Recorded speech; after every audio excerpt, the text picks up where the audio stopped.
Good morning students. In this video we describe the structure of nephron. इस video में हम nephron के structure के बारे में बताएंगे. We know that nephrons are the smallest unit of kidney. Kidney की सबसे छोटी इकाई नेफ्रॉन्स होती है. एक आपके किडनी के एक फर्स्ट किडनी ऐसे ही दोनों किडनी में आप देखेंगे लगभग 1 million of nephrons are present in one, like that 1 million is present in our next. दोनों किडनी में इस प्रकार millions of nephrons are present. Here we draw only one. एक का स्ट्रक्चर यहाँ बनाया गया है. इस स्ट्रक्चर को देखिए. सबसे पहले यहाँ पर कप शेप स्ट्रक्चर है. जो कप शेप स्ट्रक्चर है that is known as Bowman's capsule. Bowman's capsule के बाद आगे बढ़ेंगे तो एक कॉन्वोल्यूटेड ट्यूब्यूल लाइक स्ट्रक्चर है जो मुड़ा हुआ ट्यूब्यूल लाइक स्ट्रक्चर है that is called PCT, जिसका फुल फॉर्म यहाँ लिखा गया proximal convoluted tubule. Convoluted means होता है ये मुड़ी हुई, यहाँ पर मुड़ी हुई संरचना में जो है ये कॉन्वोल्यूटेड प्रॉक्सिमल कॉन्वोल्यूटेड ट्यूब्यूल है. इसके बाद आगे बढ़ेंगे तो ये हेयर पिन लाइक स्ट्रक्चर, बहुत पतली स्ट्रक्चर में यू शेप में स्ट्रक्चर होता है जिसको कहते हैं लूप ऑफ हैनले. और फिर आगे बढ़ते हैं तो लूप ऑफ हैनले में आपको मिलेगा ascending and then after that descending. Ascend जो नीचे की तरफ तली जा रही है उसको आप कहेंगे डिसेंडिंग लिम्ब, और फिर यह नीचे से ऊपर की ओर जब बढ़ रही है इसको आप कहेंगे असेंडिंग. डिसेंडिंग और ascending limb. And then after that Henle's loop के बाद का जो कॉन्वोल्यूटेड पार्ट है दैट इज दूर वाला, जिसको आप डिस्टल कॉन्वोल्यूटेड ट्यूब्यूल कहते हैं. और distal convoluted tubule it reaches into a structure, that structure is known as collecting duct, जिसमें यूरिन का बहुत सारी यहाँ पर आकर के सब ओपन होती है, नेफ्रॉन्स ओपन होती है, इसी के अंदर कलेक्शन होता है of urine. So this is known as collecting duct. See when we are discussing about the nephron or uriniferous tubules भी इसको कहते हैं. for their study purpose हम अपनी स्टडी के लिए इसको दो differently differentiate into two part, तो इसको पार्ट में हमने डिफरेंशिएट कर दिया है. एक इसका पार्ट है माइल्पिडियन बॉडी, एक पार्ट इसका माइल्पिडियन बॉडी है और दूसरा पार्ट है renal tubules. Malpighian body as well as renal tubules. Malpighian body में आपको केवल दो चीज देखने को मिलेगी. एक इसमें इसका है बोमेन्स कैप्सूल और दूसरा है glomerulus. Bowman's capsule and glomerulus. There are two parts in Malpighian tubule. There are two parts. One is Bowman's capsule and another is glomerulus. दो चीजें इसमें आपको जाननी है. Malpighian tubule या Malpighian बॉडी के अंतर्गत बोमेन्स कैप्सूल जो कप शेप में स्ट्रक्चर में है, डबल लेयर का बना हुआ कप शेप स्ट्रक्चर का बना हुआ ये वाला part that is called Bowman capsule. Bowman's capsule में आपको दो चीजों के बारे में, दूसरा है ग्लोमेरुलस जो टफ्ट का बना हुआ ब्लड कैपिलरीज. इसमें ब्लड कैपिलरीज एक टफ्ट एक जाल जैसी संरचना फॉर्म करती है. ये यहाँ पर गुच्छा बन जाता है, इसी को आप कहते हैं ग्लोमेरुलस. ग्लोमेरुलस के अंदर अधिक प्रेशर के साथ ब्लड आता है और यहाँ पर फिल्ट्रेशन होता है, फिल्टर होता है, फिल्ट्रेट यहाँ से बाहर आता है बोमेन्स कैप्सूल के अंदर. सी हियर माइल्पिडियन ट्यूब्यूल में आपने देखा दो चीजें हैं. Then after that renal tubules.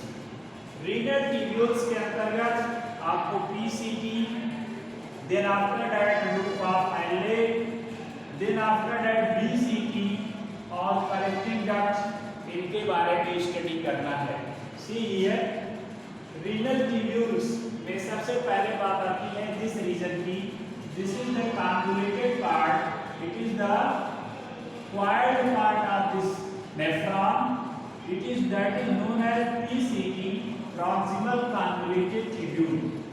Proximal convoluted tubule यहाँ इसका ब्रॉडनेस होता है और ब्रॉडनेस होने के साथ साथ ये आप देखेंगे चौड़ाई इसमें ब्रश लाइक बॉर्डर्स होते हैं जो फिल्ट्रेट यहाँ पर आता है उसका रीएब्जॉर्प्शन करते हैं। रीएब्जॉर्प्शन होने के बाद फिल्ट्रेट आगे बढ़ता है, इसके अंदर पहुँचता है, it reaches into the loop of फैले जो हेयर पिन लाइक स्ट्रक्चर, इसका यू शेप में स्ट्रक्चर है, जैसे हेयर का पिन होता है उसी शेप में स्ट्रक्चर होता है, that is known as loop of फैले। लूप ऑफ फैले में दो चीजें हैं, एक जो है नीचे ले जा रही है जो उसको कहेंगे डिसेंडिंग लिम्ब, दो लिम्ब है, और एक यहाँ से ऊपर की तरफ जो जा रही है ले जा रही है उसका नाम है ascending limb. Ascending limb and descending limb दोनों लिम्ब। यहाँ पर भी आप एब्जॉर्प्शन देखेंगे, एब्जॉर्प्शन इसके बारे में डिटेल में अगले वीडियो में आपको बताया जाए कैसे यूरिन का फॉर्मेशन होता है, उसमें आप इसके बारे में जानेंगे। Then after that this tube that is ascending जो लिम्ब है, it further goes and form a convoluted part, आगे जाकर के कॉन्वोल्यूटेड पार्ट बनाती है। This convoluted part is known as distal convoluted tubule, distal convoluted tubule DEC, and it opens finally it opens into a duct, broad duct that is known as collecting duct. See here the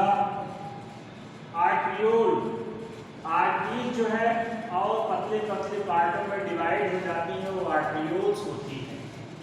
ये जो blood इसके अंदर glomerulus के अंदर blood ले आने वाली वो एफरेंट आर्टरियोल है, और जो यहाँ से फिल्टर होने के बाद जो ब्लड ले जाती है उसका नाम है इफरेंट आर्टरियोल। इफरेंट आर्टरियोल और इफरेंट आर्टरियोल जो है यहाँ पर आफ्टर फिल्ट्रेशन ब्लड लाएगी, और जहाँ पर हमारा ये लूप ऑफ एले है, लूप ऑफ एले में यहाँ पर लूप ऑफ एले के साथ ये ब्लड वेसल्स जो है ये क्या करेंगी आपस में एक दूसरे से उलझी हुई कॉन्वोल्यूट एकदम से उलझी हुई होती है, और फाइनली जो भी यहाँ से सब्सटेंस बॉडी को रिक्वायर्ड होता है वो यहाँ से लूप ऑफ एले से निकल करके इस ब्लड वाले दीज ब्लड वेसल्स में पहुँचता है, और ये ब्लड वेसल्स जो है रीनल वेन को फिर वापस ये ब्लड पहुँच जाता है, जो यूज्ड ब्लड है यानी ऑक्सीजनेटेड लेयर से आया, यहाँ आने के बाद जो उसमें मिक्सिंग हो जाती है, जो भी आवश्यक सब्सटेंस जो फिल्टर हुए सब्सटेंस जो बॉडी को रिक्वायर्ड है वो इस रीनल वेन के थ्रू हमारे वापस बॉडी में चला जाता है। तो see here this is the structure of urinary पेरस tubules. आगे सी differentiated, it is differentiated into two parts, Malpighian body and renal tubules.